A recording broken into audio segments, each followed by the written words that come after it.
Good day Philippines, good day all over the world. Ako po ay disappointed sa nangyari sa mga vlogger na hindi nagkakaunawaan sa loob ng community under ni Tatay Tikram. Uulitin ko po sa mga supporters, followers, this is my opinion, reaction, kung ano ang karapat-dapat na mapaayos, punto por punto, alang-alang sa community ni Tatay Tikram. Bago natin magpatuloy ang ating pag-uusapan, please don't forget to subscribe this YouTube channel, Kuya SMB Vlog, atin to.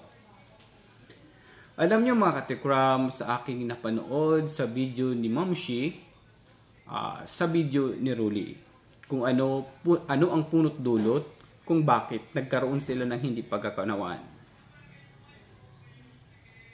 Uulitin ko, we are human being, hindi tayo perfecto, nagkakamali din.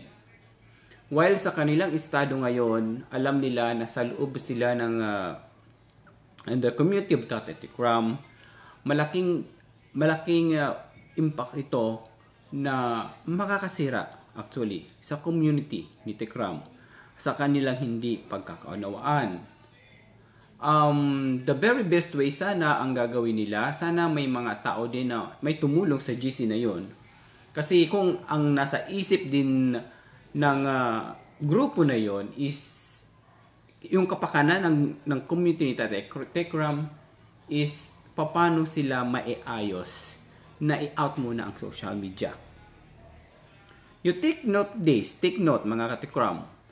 Social media, yung mga paliwanag sa both side, kasi umiira yung pride, hindi yan magkiklik na maging maayos ang isang issue or problema man. Kasi doon ako kay Noy at kay Ruli, nagpapaliwanag sila kung ano ang mga binabato ni Ma'am Shi Marie Vlog na pinupukol sa kanila. Punto por punto. Direct to the point na po tayo. Ang aawain nila ngayon, i-direct na po natin, sponsor or kwarta. Okay. Sana po, on my opinion, may reaction ni Kuya SMB, ano ang dapat at karapat dapat gawin. Sana mayroon man pala na nalaman si Ma'am Shi regarding doon, kung totoo man yun, sana kinausap ni Ma'am Shi Marie si Noy Ruli regarding sa kanyang concern or tanong regarding sa mga nababalitaan niyang issue sa loob ng GC. Punto por punto. Kasi ito nang nangyari ngayon kapag ang isang sitwasyon na wala silang pag-uusap face to face or even texting man lang, idadaan nila sa social media through sa kanilang pagla-live, hindi talaga magkakagulo. What I mean, hindi magkakagulo talaga mga katikramers. Ulitin ko, hindi solusyon na yung social media na mas ibang problema. Kasi ang marinig lang dito, both side. Ang tanong, paano ang community ni Tatay Tikram na alam nila both side, na ang nanonood sa kanila is under of Tikram community punto por punto. Anong man lang masasabi ng founder ng community kung ganung way ang kanilang pinapakita?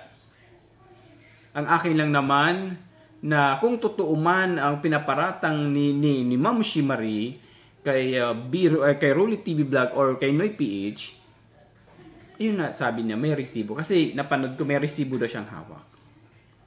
Ipakita. Mag-usap sila sana kung ang iniisip ni Ma'am Shi Marie, yung kapakanan ng community ni Tatay Tikram, kinausap niya si Rolly at saka si Noy sa personal sana. Kung asa isip ni Ma'am Shimari yung kapakanan ng community ni Tikram. Kasi ang mangyayari dito, grounded supporters, followers ni Tatay Tikram. And dito sa issue nila kay Tatay Tikram, I wish na maayos ito. Na hindi to lumaki. Hindi to lumago punto por punto. Kung may katibayan man siya again, na ganun ang ginagawa ni Noy at saka ni Rolly, may resibo daw siya dahil naiinis daw siya kasi binabypass daw siya. Yun. Naiinis siya dahil binabypass siya. Dahil dapat malaman niya lahat kung anong nangyari sa loob. Okay? Dahil hindi naman pinagmamayabang. Parang hindi pwede ganung way kasi I am a founder. Dapat kung anong nangyayari sa GC, kung anong nangyayaring transactionist dito sa GC, dapat malaman niya punto por punto. Yun ang kanyang opinion. O yung kanyang gustong iparating sa inyo. Why? Kung bakit? Yun din ang dinahilan kung bakit galit siya ngayon kay Rolly at kay Noy PH punto por punto. Ngayon, nang nalaman ng dalawa na ganun pala yung way ni siyempre, sasagot din yun. Punto por punto. Nandun na po yung bangayan ng bawat isa. Bawat vlogger. Ang iniisip ko lang sana Ma'am si Joanna Marie. Ma'am si Marie. Ako wala akong kinakampihan dito kasi both of side of you are soldier of Tikram community. Ang sa nakikita ko lang, sa aking nakikita, sa aking napapansin, kung mag-base tayo, sa toss na tayo, sa final na tayo, dapat, Ma'am Joanna Marie, kung kapakanan, reputasyon at dignidad ng community ni Tatay Tikram ang pinairal mo, kung mahal mo ang community ni Tatay Tikram, sana naman po, kinausap mo sila ng personal si Rolly at saka si Noy regarding that issue. Yun lang po. Yung kay Kuya SMB. Sana hindi nyo na idaan sa social media. Dahil alam natin may kalaban tayo eh. Anong masasabi nila? Pinapakita mo lang Ma'am Shimari na totoo yung mga sinasabi nila. Nagkakagulo na sila the community of Tikram dahil sa salapi. Anong masasabi ng mga supporters? Diba? Bawas naman po tayo ng kami. Magbabawas na lang po tayo ng members. Diba ba yung mga ganun? Sana po mga Katikrams, dapat iniisip din ng founder Ma'am Joanna, Ma'am Marie, regarding po doon. Ako wala ko ditong kinakampihan na doon lang tayo kung saan mayroong pagkakamali. Yung may pagkakamali dito.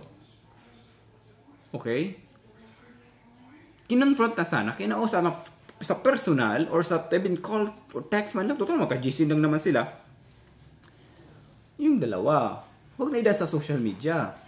Kung mahal nila ang community ni Tatay Tikram. Ganun lang po doon. Huwag na magpataasan, tamang Tagalog ko, pag magpataasan ng pride. Kasi yung both side of you, kung pairalin ang pride, lalong magkakagulo. Paano ang community? Disappointed. Even Kuya SMB. Oh my God, I could not expected na mangyari ito. Because I always watching live Ma'am Shimari and also Rolly TV Vlog at Noy. They are my friends. Ay akin lang dito dahil dito tayo sa community. Doon tayo magbase, kung doon tayo magtimbang. Kasi ang ating content paano mapaayos ang sitwasyon. Saan nagmula ang nagmula ang gulo. Yun na. Nalaman ng tao kay Ma'am Joanna Marie. Inopen niya dito sa social media. Okay, kung may mga idea Kayo, opinion regarding this. Kung tama yung mga sinasabi ko, please comment section below. Kung against kayo, comment din po kayo, punto por punto. Ganun lang po yung kakuya SMB. Lagi nyo isa-isip, if you are sundalo kayo, tayo, we are a soldier of Tikram community. Isipin nyo lagi, the community. Paano mapangalagaan, paano mapaayos na maiwasan na mabuo pa rin yung respeto ng mga supporters sa atin punto sa pangalan ni Tatay Tikram. Kasi kung ipagpatuloy niyan mga Tikramers, kung pagpatuloy nila yung issue na yan na walang magpapakumbaba, na paribat-ribat sila ng kanilang mga opinion sa nangyayari, pasira-sira sila sa both side, nasa inyo na po yun. Okay? I hope na sana na mag-usap sila ng maayos personally, alang-alang man lang kapakanan ng community. Okay? Sir Rulo Sinoy PH, nagkasama kami ng ibang community. About money, wala silang naging issue about money. Hindi sila nag-issue about money. Okay? Ngayon, regarding this issue naman, na nagkaroon ng issue between Ma'am Shimari, and of course, si Ruli TV, dahil sa isang pangyayari na hindi akalain ng karamihan, na sana po na maayos to ng as soon as possible. Okay? Dahil ayaw ni Tatay Tikram na magkakawatak-watak ang kanyang community alang-alang sa issue man lang ng both side vloggers.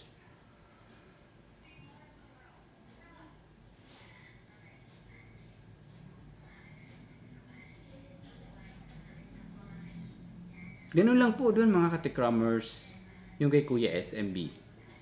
Wala akong pinapaligan.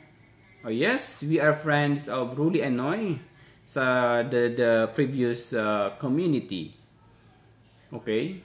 Wala akong may naalala na nagkaroon sila ng issue about money. Even the community also. The community and the citizen she, yan. Saka si Ruli Noy, wala akong nagkaroon sila ng issue about money actually. Okay? Ngayon lang, ito lang nangyari ngayon. But kung totoo man yan, Ma'am Shimari, na issue na yan, pwede mo yung pag-usapan. Kung totoo, to prove to somebody, na pwede. At least, I think, mabait naman sila, Noy Ruli. Hindi naman bawas ng pagkatao yung humingi tayo ng tawad. Hindi bawas ng dignidad ng isang tao kung humingi tayo ng tawad kung nagkaroon man tayo ng kasalanan. Ang aking lang naman dito, so kay Ma'am Shimari na sana kung kapakanan ni Tatay Tikram community, sana idinaan mo na sana sa personalang usapan. Hindi mo na dinaan dito sa social media. Kasi parang this issue, ikaw yung nag-una. Ikaw yung may mali. That's why. Kahit saan, kahit saan tayong yung kanto pumunta. Kung busisiin, kilitasin, kilkili ng bawat kanto ng issue kung sino nagkamali. Ikaw yun, Ma'am Shimari. Ikaw yung nagkaroon ng mistake dito regarding sa issue na nangyayari ngayon, na pinasok mo dito pinasok mo dito sa the community of Tatay Tikram. Di ko rin alam kung ano ang hitiin mo kay Ruli, kay Noy PH regarding this issue. Kasi ulitin ko po, pwede nyo po ito maiayos sa loob ng GC. Huwag mo nang ilabas sa soda community. Kung kapakanan, reputasyon, dignidad, ang pinangalagaan kung nasa isipan mo, kung mahal mo talaga, and the community of Tatay Tikram. Nasa inyo na po yun. This is my opinion. Kayo na po bahala po mga Katikramers, followers, supporters of Tatay Tikram. Ang akin lang, sana, hopefully, kung nagkasala man si Nois kasi Ruli kay Ma'am Shi, humingi na lang sila ng sorry. Kung nagkaroon man ng sala si Ma'am Shi Marie kay Noy Ruli, humingi din siya ng sorry. Alang-alang man lang sa community na to. Respeto man lang kay Tatay Tikram. Ganun lang kay Kuya SMB mga Katikramers. Kasi mahirap naman tayo makipag bakpakan dun sa ano. Kasi hinala ang umiiral doon kay Ma'am Shi Marie. Tapos daw mayroon daw siyang resibo to prove na totoo. Ang gusto lang na ni Joanna, nagdanay tuloy ako, ni Ma'am Shi Marie, na dumaan sa kanya because she is the founder of the GC. Tapos, sinisiraan pa daw siya ni Rolex Sinoy sa ibang grupo. Okay? So, yun ang sabi niya during her live. But, hindi tayo sure doon kasi yun ang sabi niya. So, ang akin lang kasi may kanya-kanyang sumagot na naman to si Rolly regarding sa bakbak naman ni Ma'am Shi. Sumagot. Di, pag ganun-ganon na sila. Okay? Okay lang sana kung dalawa lang sila pag ganun. How about yung viewers? How about yung the community? Na gusto nila peaceful.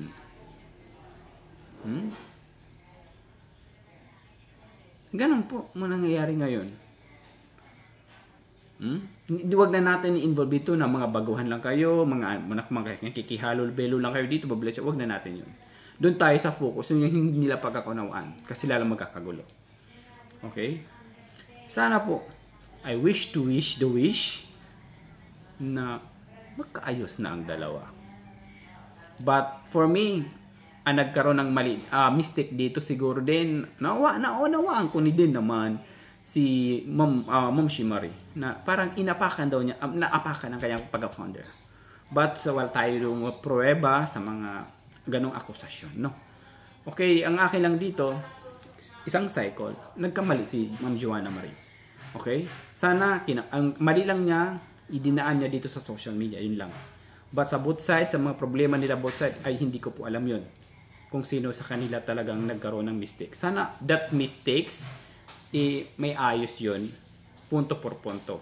As soon as possible, alang-alang sa kapakanan ng community ng Tatay Tikram. Hanggang dito na lang mga Katikrams. Again, this is Kuya SMB.